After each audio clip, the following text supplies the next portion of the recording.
What's up, everybody? I hope y'all had a blessed week. Thank y'all for tuning in. You're now tuned into my podcast. Seriously Focused Johnnie, SF Johnnie. You were tuned into Difficult People Chronicles. Today is a Q&A. Why should I? Someone passed away due to a spiritual battle, and a family member said to me, why should I keep praying? I explained how reckless this world is. Well, some people in the world.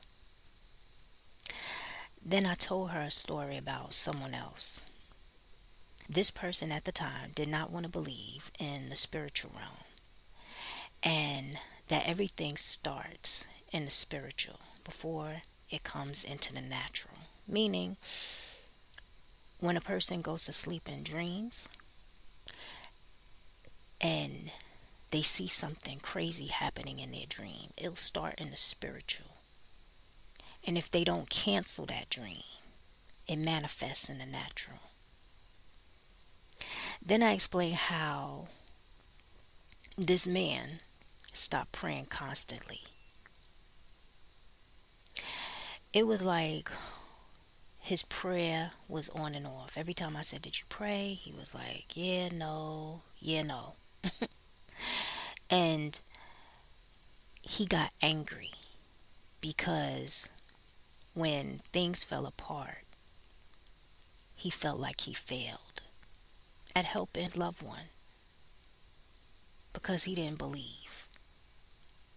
This was a person he loved dearly, and jealousy, greed, envy from someone he knew who was close was the cause of that person passing away, his loved one.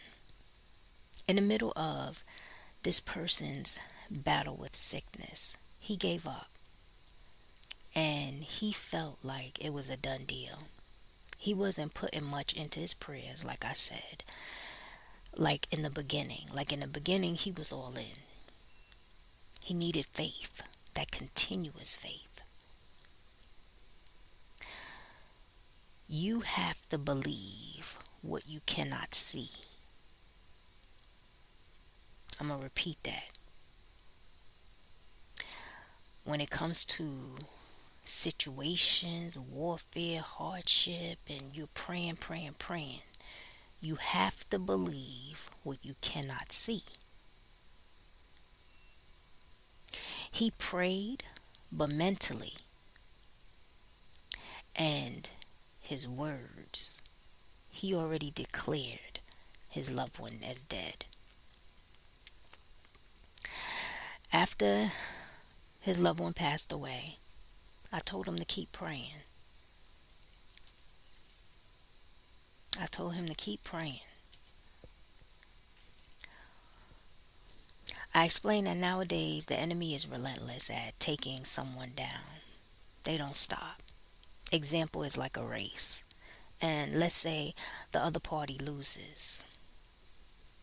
Being determined, the person who lost, they will sleep, eat, and work out in train mode until they win. The enemy is no different, especially if there is something they want that bad in your generation, gene, destiny, whatever. They will try to take people down in numbers. Now, here's something else. If you win the spiritual battle and the enemy disappears, only God can tell you the outcome of your enemy. Because sometimes they are in hiding, and that does not mean they stopped. They just ran for cover because they know that you fighting back. Check out my past episode, The Message. You see your enemy in hiding, just to get a picture of what I mean. What I've seen is a mother who died from the enemy, Satan, his minion. And then the children and husband followed. The reason was their enemy was jealous, number one. The family was very successful, number two. The enemy's family was sick. They were sick. They had this sickness in their blood. So they imposed sickness, same sickness, on a successful family. Yeah.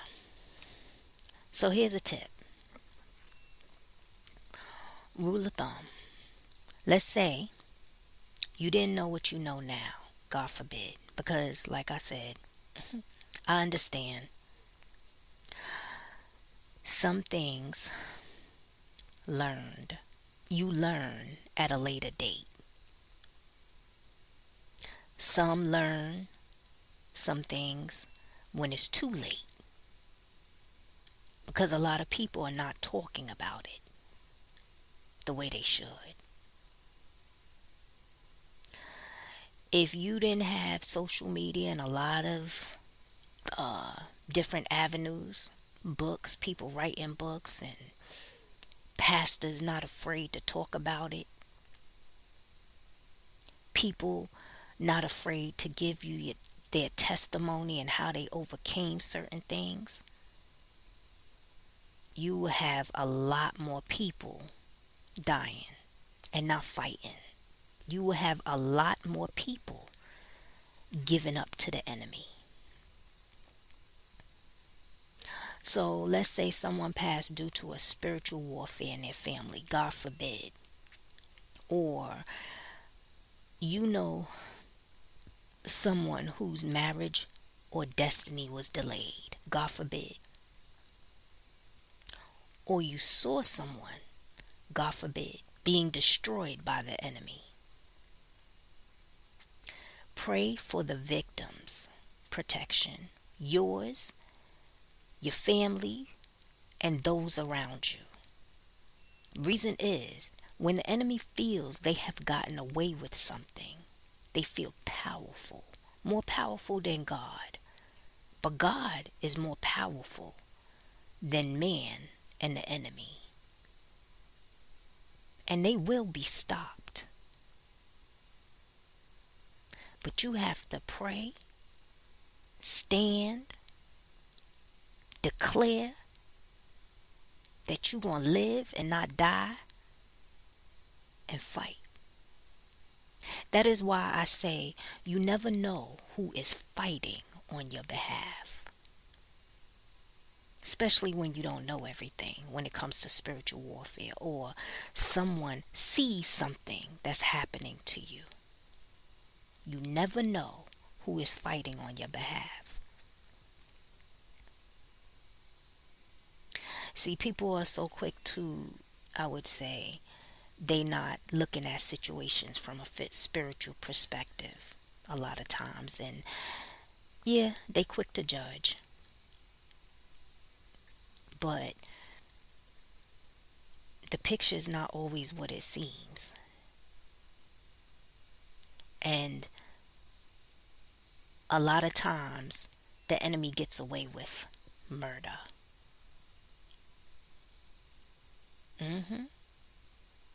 Yep.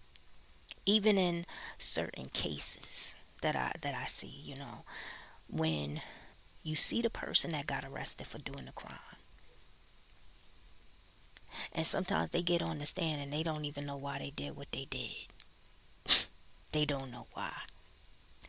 And some of them, not all, some, are telling the truth. They don't know why they did what they did. And sometimes it's because they were bewitched. And the enemy is still out there. The enemy probably went to the victim's funeral, sat down, ate with the family, gave a card, gave money, hugged people, kissed people on the cheek, And I'm not joking. Some people even take a picture near the casket, they give a speech, hmm and sit there and tell the family if there's anything you should need from me. Meanwhile, they asking a whole lot of questions because they want to know if anybody knows it was them. And that enemy was right there amongst the family. hmm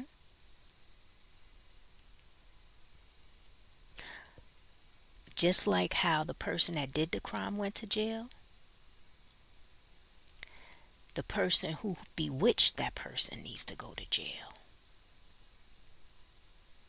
But no, sometimes they move on to their next victim because they feel they got away with certain things. And when I started thinking about situations where I saw certain things go down with one person, like I seen the enemy attack one person, and I kept warning them and warning them, but they wouldn't listen. Like I needed that other party to fight too. But there was a lot of resistance.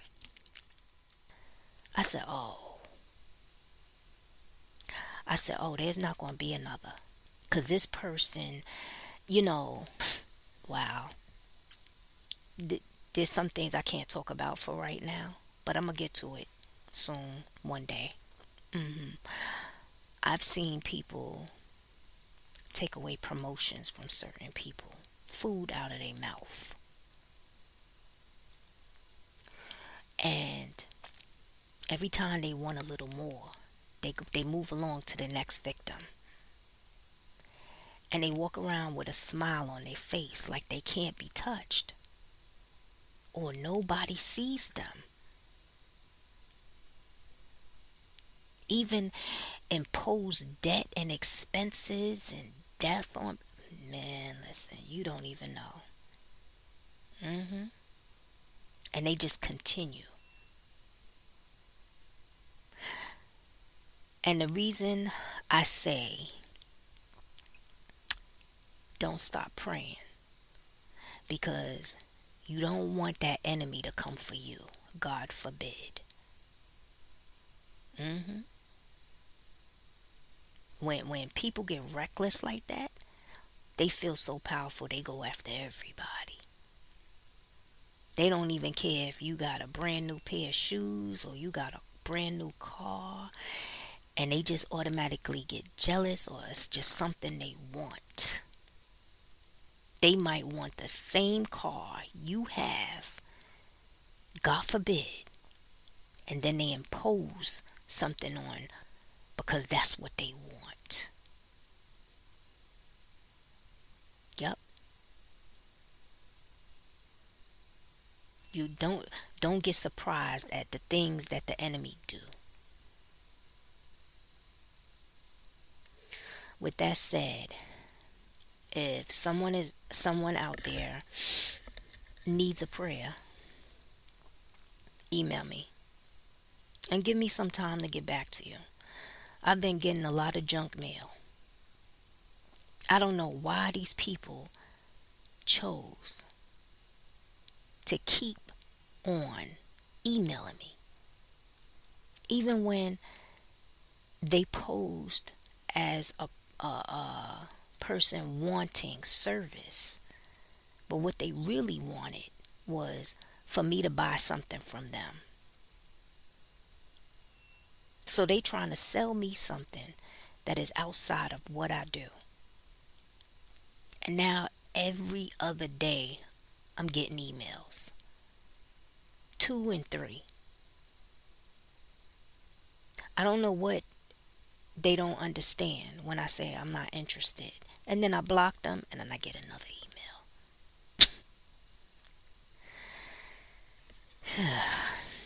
I rebuke them in the name of Jesus. Them and all they other, you know, they trying to set up to email me because something they want. That's outside of what I do. Yeah. So if somebody out there want a prayer, email me. Stay prayed up and keep praying. Keep praying. Check me out on YouTube, like, subscribe, click the notification for suggested topics, email me. Love me more and I love you more. Later.